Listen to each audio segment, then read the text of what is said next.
Combat comrades! Woo! Let's go, baby. We had to have a fucking epic intro for this epic card we got this weekend. Oh, shit, boy. It's fight week, baby. Fucking lock in. Censor that for 5 minutes. Lock in.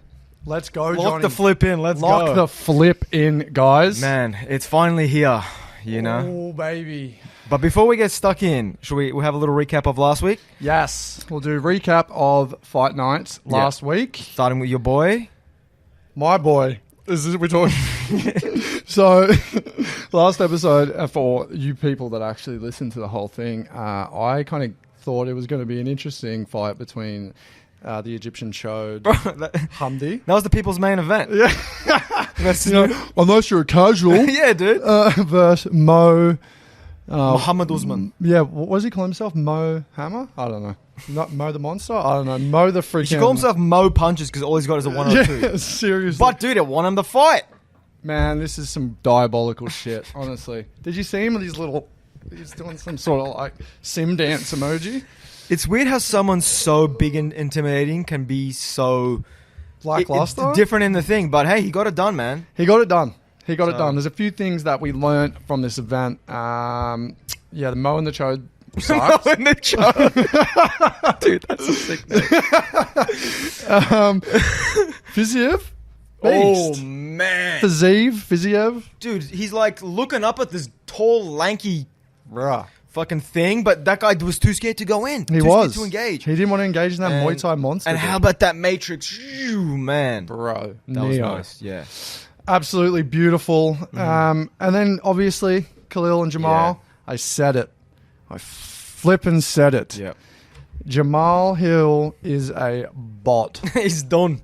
Bad footwork. He's done. He's got nothing. Honestly, he got a free ride to a title. Let's be honest. He was in the right place at the right time. But unfortunately, he's now being exposed. Well, fortunately, I should say. Fortunately, we don't have to listen to the female...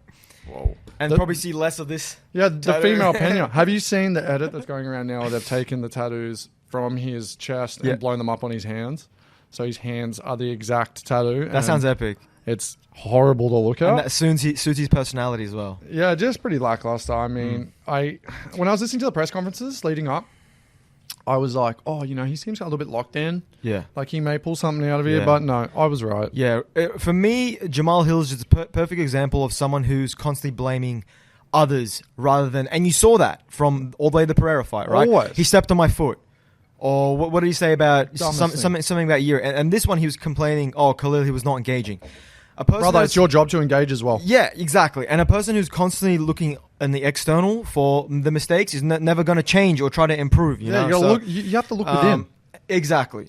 We get a little deep here as well. And Rountree, man, for me, I was like, man, my heart is so much in this. I don't want to bet on this guy because he's such a wholesome guy. Yeah, his story's amazing. His story's amazing from the weight loss and just like him trying to be a good person. Just the way he talks, bro. He could easily do ASMR. That Khalil Rountree. I don't know. He's not got a southern accent, but he's got a smooth operator. Smooth operator. We can do that. We can do that one next week. Penalty. But yeah, man, he pulled through. It's nice to see the stockier guy get in there and beat the bigger guy as well. 100%. And hey, let me just give one honorable mention to Mr. Sadikhov. Fight of the night against Mota. Man, was that intense. Banger. Bro, it was intense from start to finish because he kind of wasn't able to find his range and find the distance. Mota was getting some good shots on him, and then out of nowhere, just boom, boom, boom, impressive KO. Bro. And the speech, man, in Russian, he was saying some crazy stuff about like, I will die in this cage, like just making it. And you expect a Russian to say some shit like that? Yeah, I mean, he's from Azerbaijan, but he's Russian speaking. Russian speak. It always sounds more intimidating in Russian, doesn't it? Yeah, I mean, it's very intimidating, bitch. It's honestly, and they got all the bonuses, didn't they? I think so. Yeah, he stacked him each. up, bro. Stacked him up. Cha-ching. He's gonna be the fucking hummus market's gonna be popping off that night, bro. It's gonna be a big one down at the tahini for you, tahini at the freaking local tahini bazaar, dude. Just fucking. Chalkalash, get your chalkalash. Chalkalash here. Get your chalkalash here. Fucking yummy food. Anyway, moving on. No, it was. Look, it wasn't the best card. Prelims outweighed the main card, but out with the old, in with the new. Exactly. Well, speaking of new, we got some new fight news, brother. Yes. We got Imavov. He's another he's French, he's Russian, he's Dagestani, versus Kyle, the leader of the fighting nerds in Paris. Let's go. Let's go. What do you think about that one, bro? It's going to be an interesting stadium because whenever it's in Paris or Brazil, some shit happens. It's always just crazy bastards. So 100%. it's going to be fucking electric. Yep. It's exciting. I can't wait for it. I mean, I haven't done a deep dive in a breakdown sense on them, but from what I've seen from them both, it's going to be fucking intense, high pace. And yeah, it's going to be good. I mean, when the fighting nerds fight, it's always a great I love fight. it. It's my favorite gym. I fucking can't wait, dude. And you love to see this beautiful sport expanding into Europe. Yes. A place where it was once banned and thought it was for crazy people is now one of the biggest growing sports. Like, look at all these French talent that's coming in as well. Yeah, no, it's good. You know, and you're right. The French, probably one of the rowdiest Western European countries, I would say. Yeah. But man, props to Bahia, man. Like, he's got some cojones on him, man, to go in there, enemy territory. You know, everyone's going to be throwing. That's a true fighter, you know? Yeah, bro. And he's going to be like, he really is the leader, right? Of the fighting nerds. I don't think he's the most talented. I mean, I'm a big Rufy and Jean Silva fan, but Bahia, man, like he's got that mentality. It's why he's in there, and he's not smoking packs a day like Praches. So. Yeah, I mean that's a diabolical training regime from Praches, but agree. I mean, to each their own. Yep. And then we've got. Sorry, I was looking at my phone at the start, and it's for this reason. I just wanted to add some little.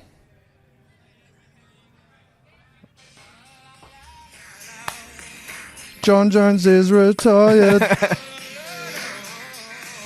John Jones is retired. Let's fucking go. Yeah, out. Done. See you later. Yeah. I don't want to hear about it. You know I love John Jones here, but you're holding up the division. Yeah, exactly. You're talking a bunch of shit. You're doing weird shit in bathtubs.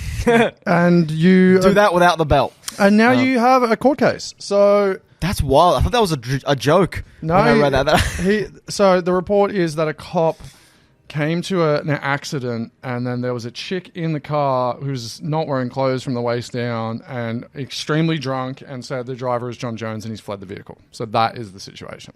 It sounds like a movie. It sounds like a plot. Which is like, was she wearing a dress and her dress was pulled up and they're saying no clothes from the waist down, or she just straight up not have pants on? It sounds like the fucking plot to Hangover 4. Fucking Kim Jong. No, the not Kim Jong, but the Asian actor. Wrong movie. Kim Jong. I think his name's Kim Jong. He just jumps out of the truck.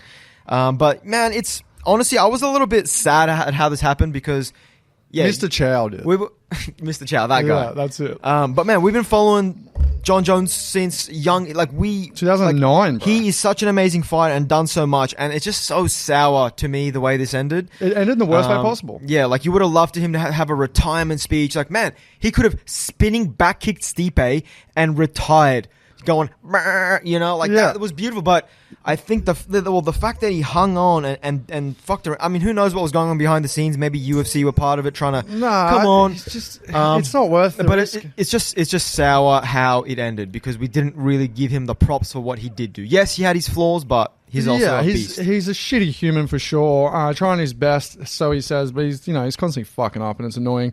Hard to defend the person, but the talent, it's undeniable. And you know what? To have someone who's the fucking GOAT get retired at a press conference by Dana, is fucking diabolical. So sour. Tom getting his belt just like with an IG video, going, you know, like he looked happy, but the whole situation sucks. Yeah. Now Aspinall doesn't get beat. The heavyweight division is like female bantamweight, shallow. There's fuck all going on there. We're gonna start seeing some diabolical fights. So many scalps, bro. Yeah, bro. And Aspinall, he's 32. As long as he doesn't blow his fucking knee again, I reckon this guy, like, who's going to beat him? Yeah, he's going to be active, hopefully getting him out quick. But thank God it is finally moving. I think everyone is happy just to see this progressing. Bye. And, au revoir, as they say. Au revoir. Au revoir. Right. Moving on. Let's International Fight Week. Fucking